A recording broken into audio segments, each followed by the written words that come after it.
அண்மை செய்தியை பார்த்துக் கொண்டிருக்கிறோம். ஆம்ஸ்ட்ராங் கொலை வழக்கில் கைது செய்யப்பட்ட திருவள்ளூர் மாவட்டம் கடம்பத்தூர் ஒன்றிய கவுன்சிலர் ஹரிதரன் தற்போது அதிமுகவில் இருந்து நீக்கம் செய்யப்பட்டிருக்கிறார். கட்சிக்கு களங்கமும் அவப்பெயரும் உண்டாக்கும் விதத்தில் செயல்பட்டதால் இந்த நடவடிக்கை எடுக்கப்பட்டிருப்பதாக எடப்பாடி பழனிசாமி தனது அறிக்கையில் தெரிவித்திருக்கிறார். அண்மை செய்தியாக பார்த்துக் கொண்டிருக்கிறோம்.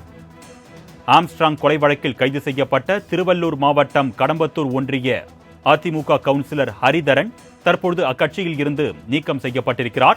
கட்சிக்கு களங்கமும் அவப்பெயரும் உண்டாக்கும் விதத்தில் செயல்பட்டதால் கட்சியில் இருந்து நீக்கப்பட்டிருப்பதாக எடப்பாடி பழனிசாமி தெரிவித்திருக்கிறார். அண்மை செய்தியாக பார்த்துக் கொண்டிருக்கிறோம்.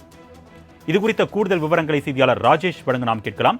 வணக்கம் ராஜேஷ், இந்த அறிவிப்பு தொடர்பான கூடுதல் விவரங்கள். திருவள்ளூர் மாவட்டம் கடம்பத்தூர் ஒன்றிய அதிமுக கவுன்சிலராக இருப்பவர் ஹரிதரன்.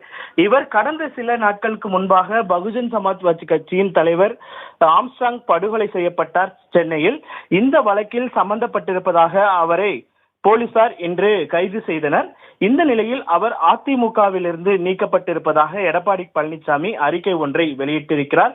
ஹரிதரனை பொறுத்த வரைக்கும் இன்று கைது செய்யப்பட்டு அவர் பூந்தமல்லி நீதிமன்றத்தில் ஆஜர்படுத்தப்பட்டார். குற்றவாளிகளில் ஒருவரான வக்கீல் அருள் என்பவருடைய செல்போன் ஹரிதரனிடம் இருந்ததன் விளைவாக அவர் கைது செய்யப்பட்டிருக்கிறார். இந்த நிலையில்தான் ஹரிதரன் அதிமுகவிலிருந்து நீக்கப்படுவதாக இபிஎஸ் தனது அறிக்கையில் தெரிவித்திருக்கிறார். அவர் வெளியிட்டிருக்கக்கூடிய அந்த அறிக்கையில் கழகத்தின் கொள்கை குறிக்கோளுக்கும் கோட்பாடுகளுக்கும் முரணான வகையில் செயல்பட்டதாலும் கழகத்தின் சட்ட திட்டங்களுக்கு மாறுபட்டு கழகத்தின் ஒழுங்குமுறை குலையும் வகையில் நடந்து கொண்டதாலும் கழகத்தின் கண்ணியத்திற்கு மாசு ஏற்படும் வகையில் கழக கட்டுப்பாட்டை மீறி கழகத்திற்கு களங்கமும் அவப்பெயரும் உண்டாக்கும் விதத்தில் செயல்பட்ட காரணத்தினால் திருவள்ளூர் மேற்கு மாவட்டத்தைச் சேர்ந்த ஹரிதரன் இன்று முதல் கழகத்தின் அடிப்படை உறுப்பினர் பொறுப்பு உட்பட அனைத்து பொறுப்புகளிலும் இருந்து நீக்கி வைக்கப்படுகிறார் என அவர் குறிப்பிட்டிருக்கிறார்.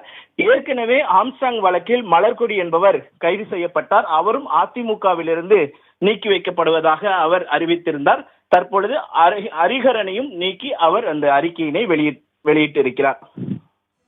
விவரங்களுக்கு நன்றி ராஜேஷ்.